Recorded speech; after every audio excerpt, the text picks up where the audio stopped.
बेटा आज हम पढ़ेंगे बायोडायवर्सिटी एंड कंजर्वेशन का दूसरा लेक्चर। इस लेक्चर में हम पढ़ेंगे how many species are there on earth. ये जो हमारी अर्थ है इस पे कितनी नंबर ऑफ स्पीशीज प्रेजेंट हैं। According to the IUCN international union of conservation of nature and natural resources 2004, इन्होंने क्या कहा है कि ये जो हमारी प्लेनेट अर्थ है इस पे 1.5 मिलियन स्पीशीज प्रेजेंट हैं। उसके बाद रॉबर्ट में एक बायोलॉजिस्ट था, इसने 1976 में एक इकोलॉजिकल गैस किया था। उस गैस में इसने बताया था कि उसने इस गैस में बताया था कि 7 million species are present on this planet earth. ये जो हमारा प्लेनेट अर्थ है इस पे कितनी नंबर ऑफ स्पीशीज प्रेजेंट है? 7 million. Out of 7 million 22% has been discovered. यानी अगर आप कंसिडर करोगे ये 7 million 100%, out of 100% 22% has been discovered. ये जो बाकी नंबर ऑफ स्पीशीज रह गई ये अभी डिस्कवर नहीं हुई है। With the passage of time ये भी डिस्कवर हो पढ़ना है। यहाँ पे patterns of biodiversity. Patterns of biodiversity में पढ़ेंगे हम फर्स्ट लैटिट्यूडनल ग्रेडियंट। पहले आप ये देखो मैंने क्या लिखा है, इसके बाद मैं ये अच्छी तरह से समझाऊंगा। Latitudinal gradient, biodiversity is not constant through the world, generally species decreases as we, यहां पे लिखना है decreases, species decreases as we move from equator to poles. ये यहां पे याद रखना है, ये मैं अभी समझाऊंगा। Biodiversity is not constant throughout the world. Generally, species decreases as we move from equator to poles. उसके बाद क्या मैंने लिखा है? Colombia near the equator has 1400 species of birds, and Greenland has 56 species of birds. अब बेटा देखो यहां पे लैटिट्यूडनल ग्रेडियंट हम किसको कहते हैं? अब मैं यहां पे ग्लोब बनाता हूं,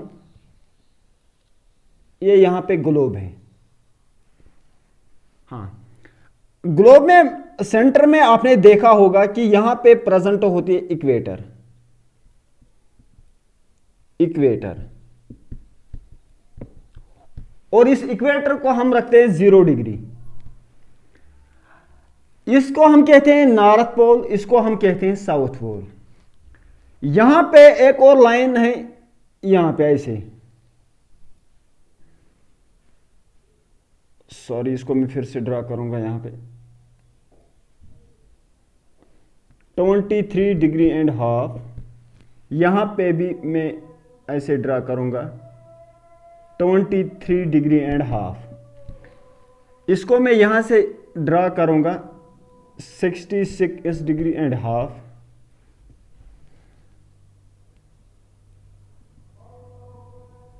ऐसे 66 डिग्री एंड हाफ।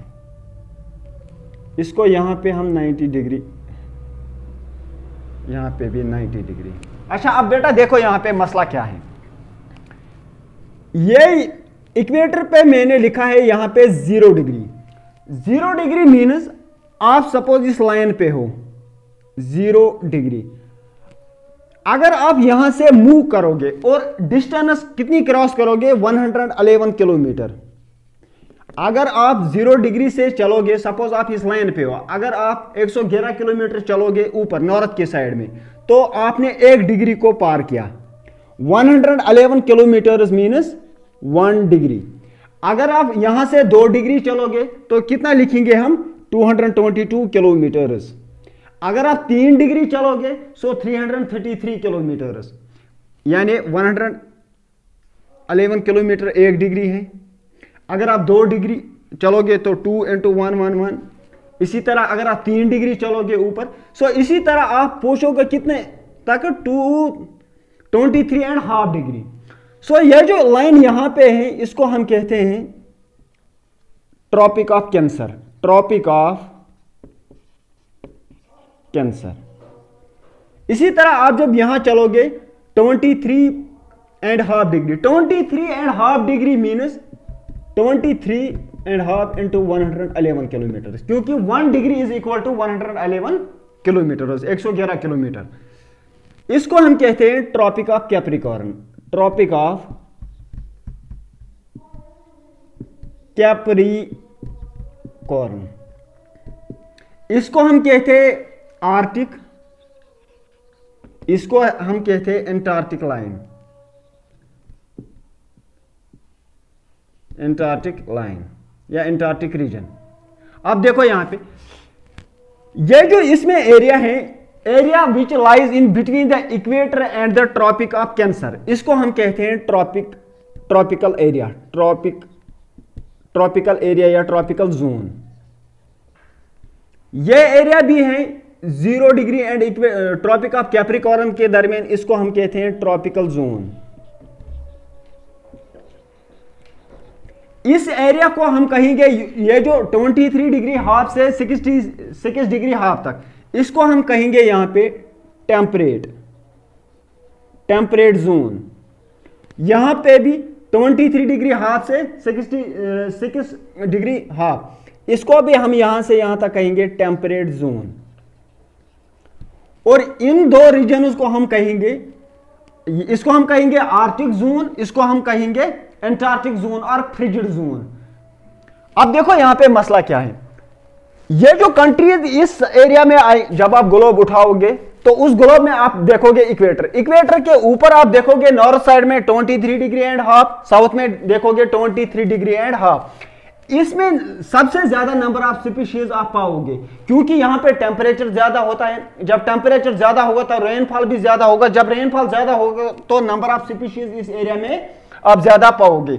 जो भी कंट्री आप ट्रॉपिकल एरिया में पाओगे वो बायोडाइवर्सिटी रिच होगी, क्योंकि उसमें ज्यादा नंबर ऑफ स्पीशीज होंगे, plants as well as animals.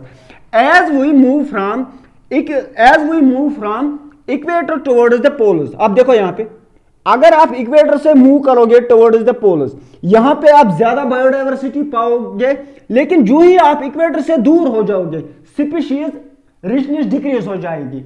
Means इन एरियाज में, ट्रॉपिकल एरिया में सबसे ज्यादा स्पीशीज होंगे, टेम्परेट एरिया में उससे कम होंगे, यानी ट्रॉपिकल एरिया से कम स्पीशीज होंगे।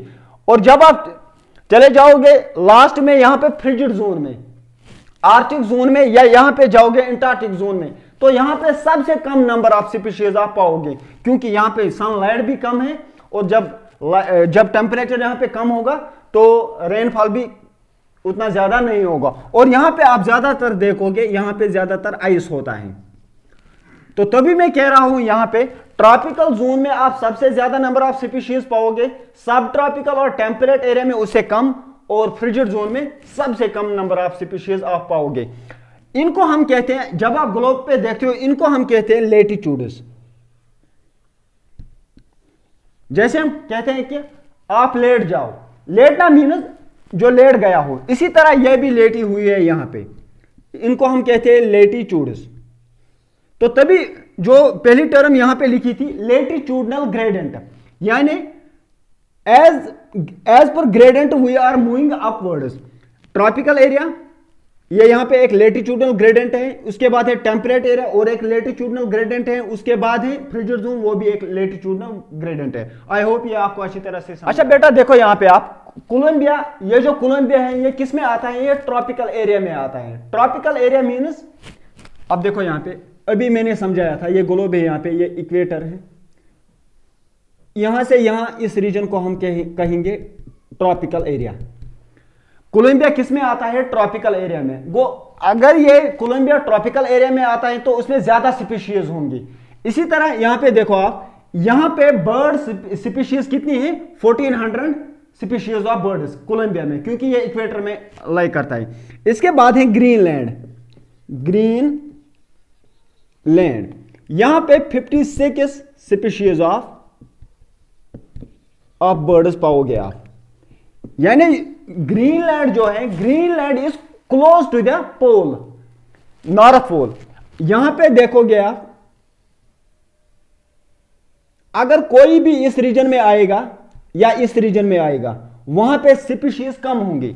जैसे ही आप मूव करोगे equator towards the poles, the species decreases. And जैसे ही आप मूव करोगे पोल टू इक्वेटर, देखो यहां पे और एक कंसेप्ट आपको यहां पे पढ़ना है, दैट इज स्पीशीज रिचनेस। अब ये स्पीशीज रिचनेस क्या है?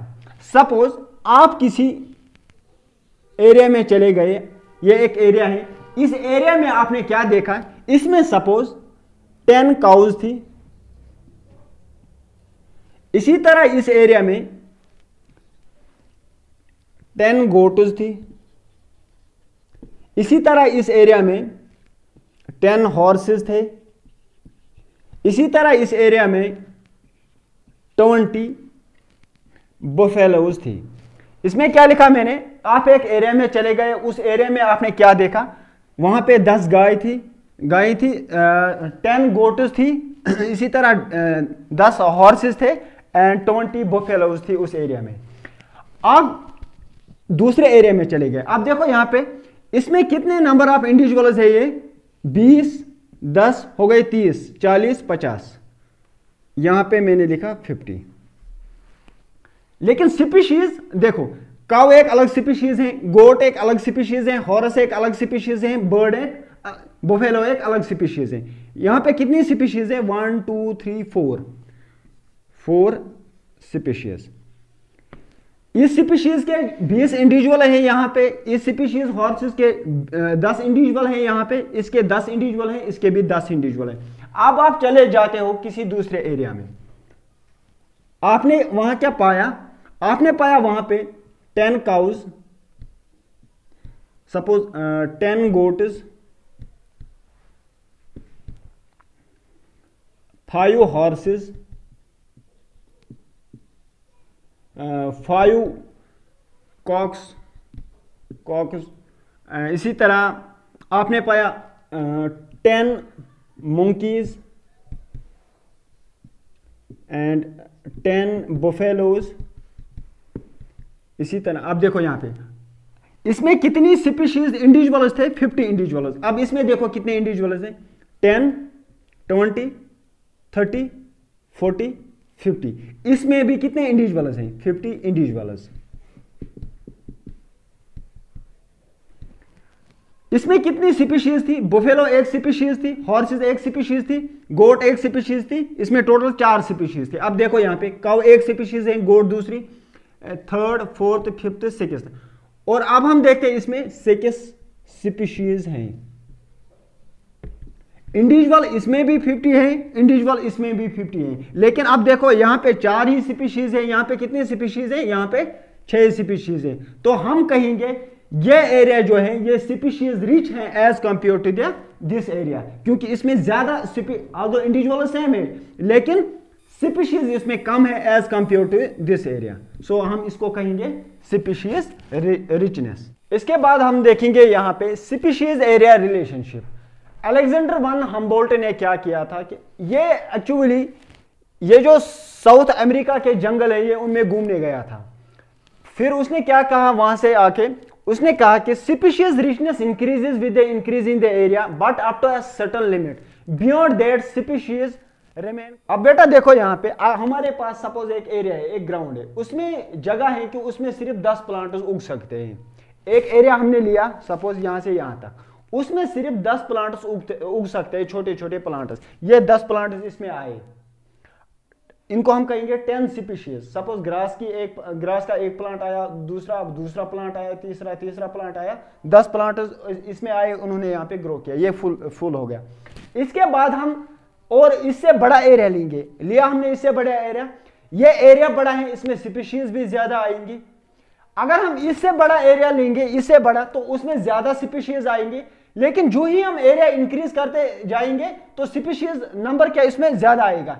लेकिन जब आप एट द एंड पे पहुंचोगे तो उसमें क्या देखोगे, आपके पास एरिया बहुत ज्यादा होगा, लेकिन स्पीशीज अवेलेबल जितने होंगे उन्होंने ऑलरेडी इस एरिया को ऑक्यूपाई किया होगा, तो उसके बाद स्पीशीज रिमेन्स कांस्टेंट।